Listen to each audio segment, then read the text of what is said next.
সালামু আলাইকুম। আজকে আরেকটি ভিডিও নিয়ে হাজির হয়ে গেলাম।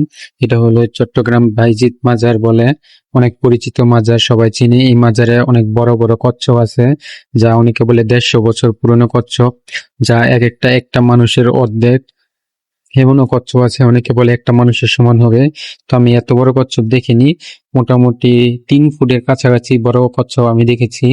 তো ভিডিওতে এত বড় মনে না হতেও পারে। তো এই কচ্ছপটা 3 ফুট না, আরেকটা কচ্ছপ দেখেছি, ওইটা ভিডিও করতে করতে চলে গেছে, তখন এই কচ্ছপটি আমি ভিডিও করতেছি। তো অনেকে দেখি এখানে মাজারে মান্নত করে কচ্ছপদেরকে খাওয়ায়, অনেকে বলে এদের কাছে মান্নত করলে অনেক কিছু হয়।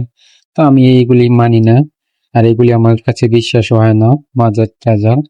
তো এক একজনের এক এক ইয়া। তো আমি সাধারণত ঘুরতে যাওয়ার জন্য এই ভিডিওটি করেছি।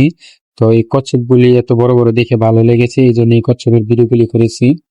তো দেখুন কচ্ছপগুলি কত বড় বড়, এবং মানুষে যখন খাবার নিয়ে সাইডে আসে তখন এই কচ্ছপগুলি খাবারের জন্য এই সাইডে আসে এবং খাবার খেয়ে চলে যায়। আবার বেশিক্ষণ ওরা উপরে থাকে না, মাঝে মাঝে ওরা একদম পানির উপরে উঠে, কিন্তু সবসময় ওঠে না। তো আমি পানির উপরে উঠতে দেখি নাই, আমি পানির সাইডে আসেছিল এই যে এভাবে চলে যায়, এরকমই দেখেছি। তো আপনারা দেখুন, যে আরেকটা শুধু মাথা বের করেছে, বেশি উপরে উঠতেছে না, এই যে চলে যায়। এরা অনেক ভয় পায় মানুষকে দেখে।